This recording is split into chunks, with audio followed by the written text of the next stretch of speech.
Why does everybody sing the same old song to me? I've heard it before. Hey vinyl community, this is Chris.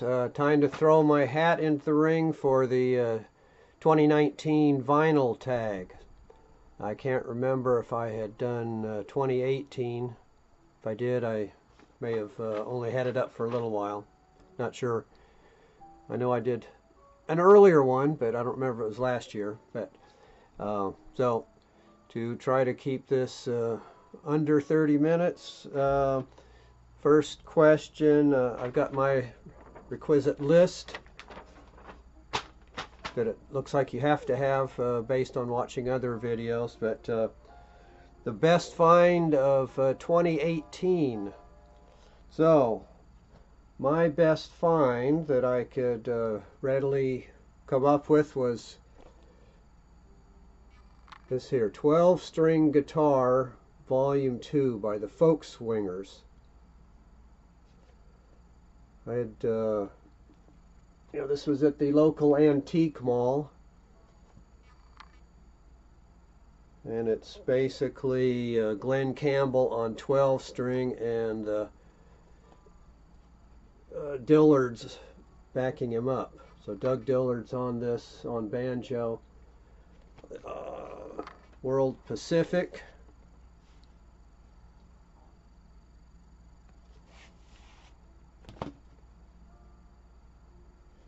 And I had been looking for that for a while because I had picked up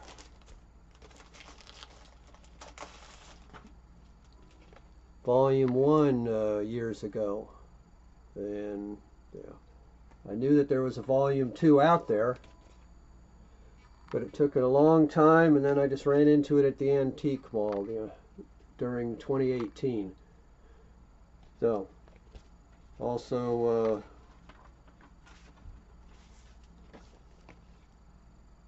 Black Label World Pacific. So I got that one that I've been looking for, volume 2, and then at the same dig, 12-string dobro with Tut Taylor and Chris Hillman. So this is a different lineup, more bluegrassy. Well, I don't know if you can be more bluegrassy than the Dillards. Tut Taylor, Bill Keith, John Piazza, Chris Hillman, and Leroy Vinegar. Still on World Pacific, that Black Label. So I wasn't even aware of this one.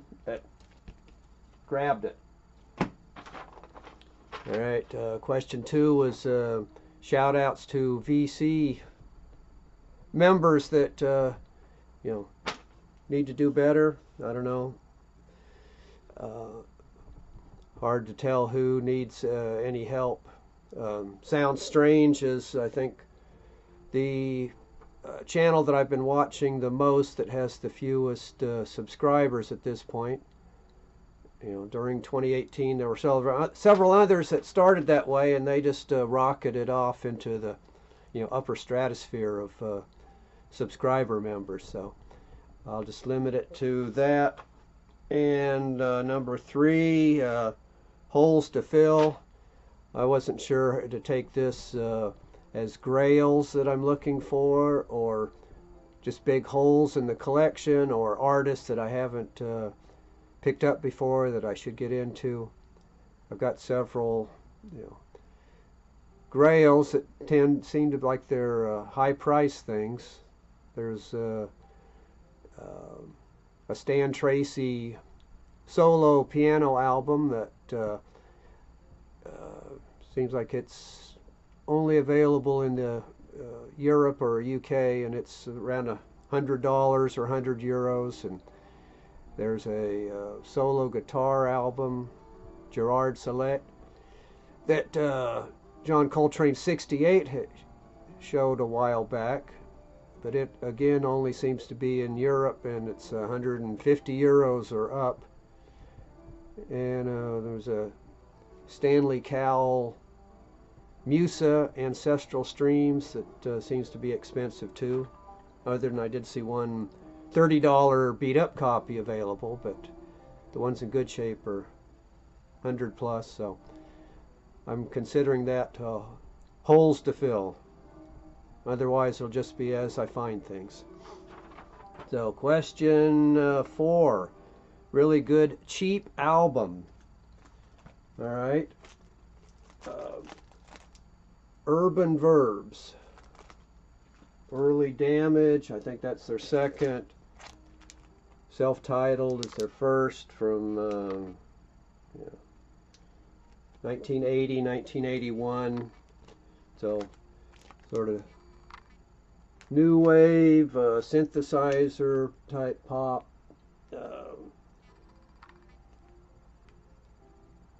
Just good solid albums. And I've never seen them go for much money. You can get them, pick them up for $1 or $2 on Discogs. Roddy France, who's a brother of Tina France from Talking Heads, is in this band. So there's a recommendation. Favorite side project. Well, the only one I readily thought of was on CD, so I didn't pull it out, but it's Klaus Schulze and Pete Namlock, their Dark Side of the Moog project. I don't know if it is considered a side project since it went on for 10 or so volumes, but all the titles are kind of play on Pink Floyd albums or songs, but that's my favorite side project. And an uncharacteristic album by an artist or a song. So here's an uncharacteristic album, pretty much. Eric Burdon going hard rock or heavy metal on this particular one. Sun Secrets, so he does some of his normal things, like a different version of Don't Let Me Be Misunderstood, When I Was Young, but he also does Ring of Fire, Johnny Cash song, in this metallic version on Capitol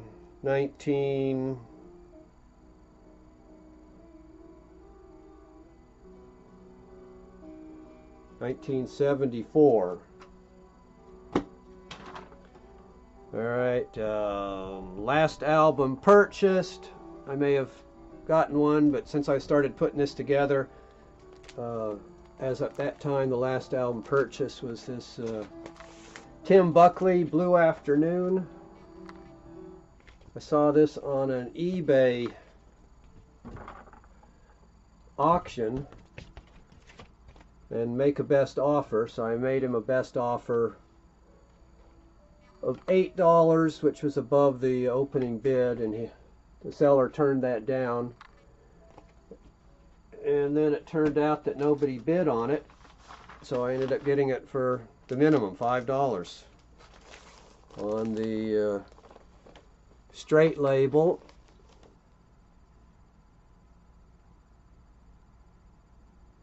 $19.69.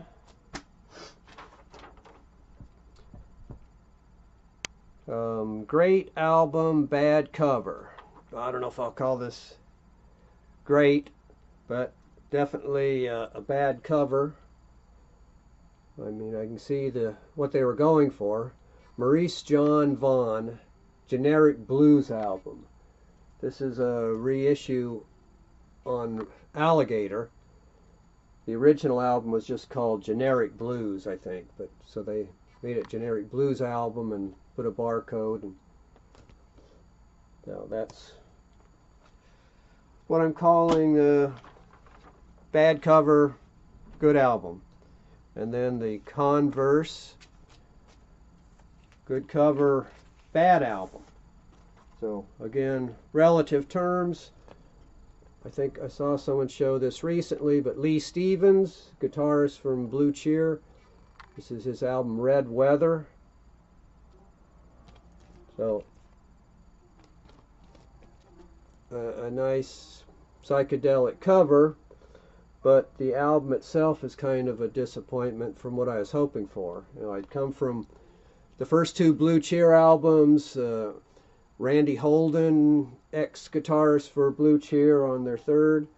So I had real high expectations. I guess I set myself up to fail. That white label promo on Phillips, but the album itself just turned out to be, not bad. Sort of like later day Blue Cheer.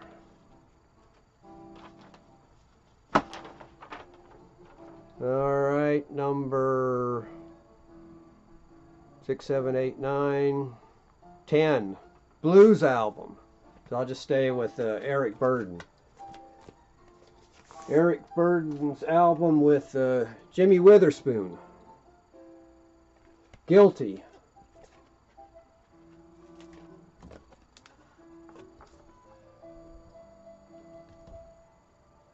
So the Animals and Eric Burdon had always been, a bluesy type band. So there's the label, the MGM.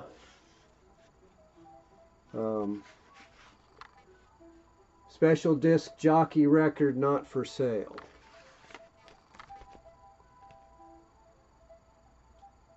$1971. And then Earworm Song. So Eric Burdon satisfies that too. So from this album, I forget why, I think I was responding to a VC video, and Wait Till Next Year was the Earworm Song from this. I mean, the whole album's pretty good. Also uncharacteristic. This is a singer-songwriter album, except Eric Burdon doesn't write anything. He's just covering other people, in particular Randy Newman. So Wait Till Next Year was a Randy Newman song, which I can't find that Randy Newman ever covered. MGM, so Eric is here, he covered it, and that just got stuck in my head. Wait Till Next Year. And while I was finding out which album of Randy Newman's it was on, which I couldn't find it, but found out that Rick Nelson had done a similar type song album called Perspective around '69. So he does a cover of Wait Till Next Year. And other than that, well, his whole side 2 is practically a Randy Newman tribute. So Ricky Nelson on Decca.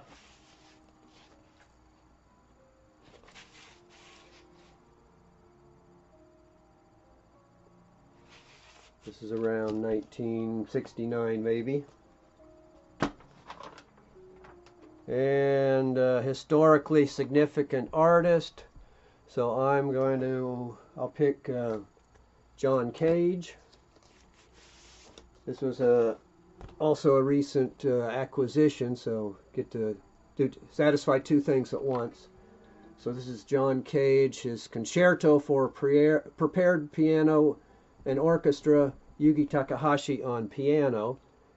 And the flip side is Lucas Foss doing Baroque variations. This is on the Non-Such label. So John Cage, historical figure in avant-garde, indeterminacy, dance music from his association with Merce Cunningham. Studied under Henry Cowell and Arnold Schoenberg. So I'm nominating him as my historically significant artist. Album due to my parents That would be the Limelighters. I've already alluded before to their influence, or particularly my dad's influence on getting Kingston Trio in the collection. So here's the more of the same, Limelighters on RCA. The Slightly Fabulous Limelighter. So more in that, this is 1961. And they may have inspired Dad too, because he had like a 67 Volkswagen. I'm not sure of the year of this, but similar to that other than the color. But, you know, folk pop.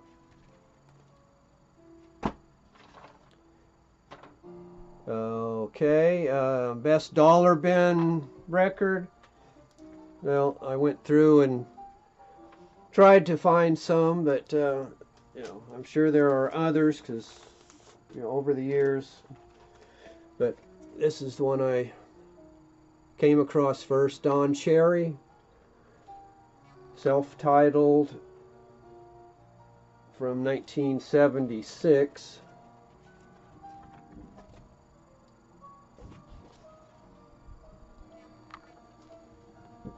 On one of these uni packs.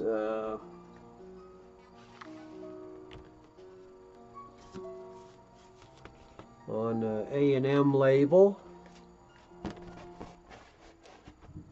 So, jazz. And favorite double LP. I had watched Oddbox Topper's response to this, and he just started pulling out everything in his collection, and I sort of felt the same way. I had a hard time picking a favorite double. Most of the time albums I think of in single terms, and you know, double albums are just collections or live things, and I don't really, you know, consider those in the favorite album category. But there are some that I sort of think of that way, so I pulled out some examples. Husker Du, Warehouse Songs,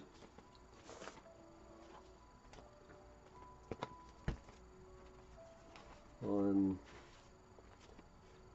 this Warner Brothers. So this is not, you know, two LPs in a single jacket. Richard Thompson, Live, More or Less. This is another one that I think of as a whole. So one side is I Want to See the Bright Lights Tonight, which was an album not initially released in the U.S. And then the second side is sort of a compilation, some live tracks and some other things. Another two albums in one jacket on Island label. I think this was around 76 or 77. Birds Untitled is another one that I can, you know, think of as a whole.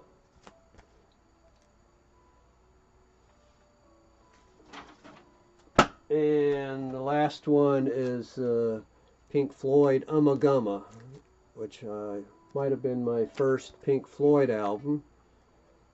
You know, got it out of the dollar bin, so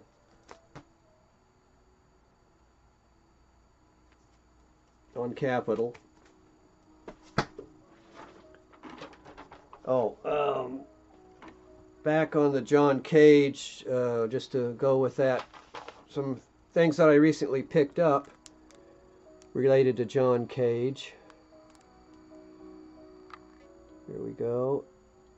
Trombone and Piano on MDG label, 2008. Stefan Schliermacher playing piano and Mike Savoda on trombone. And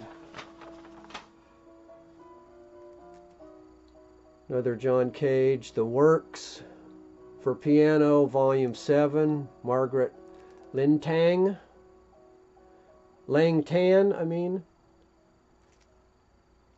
This is on Mode label. And finally, John Cage, complete piano music. Stefan Schleiermacher, pianist. This is complete volume 2 on 2 CDs. Alright, getting towards the end here. Album picked up due to the VC. So that I went with Nils Fromm, called Solo, from 2015. I think I had seen Campo 007, Anthony Caplone, show this. So I picked it up. Solo keyboard.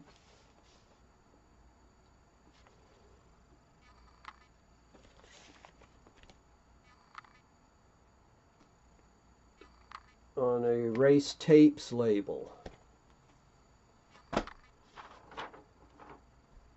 10-inch album.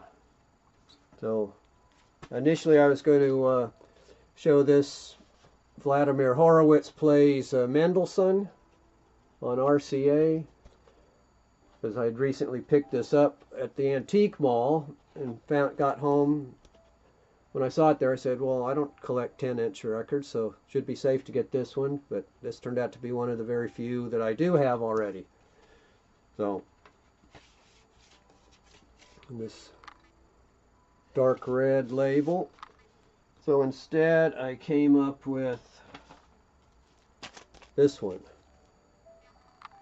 Florence Fisher sings songs of England and Brazil.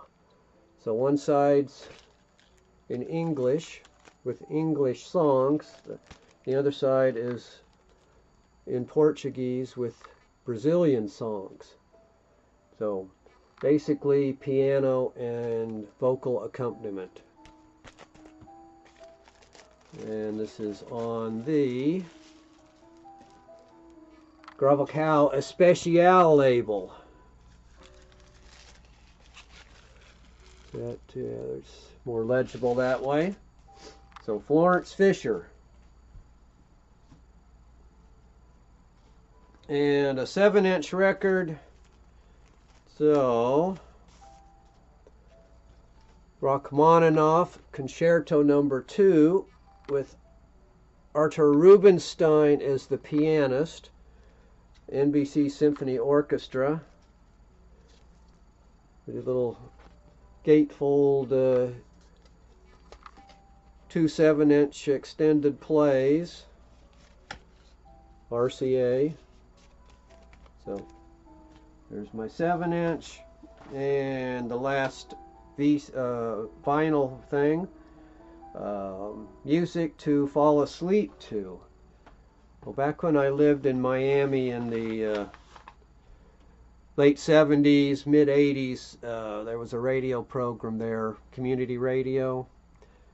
And they had a show at night called Rangers in the Night, so they would play more progressive stuff then. So I got to hear a lot of Van der Graaf Generator in the middle of the night. So I'd turn it on and then typically fall asleep to it. So Van der Graaf Generator Still Life is an example of something on Mercury 1976.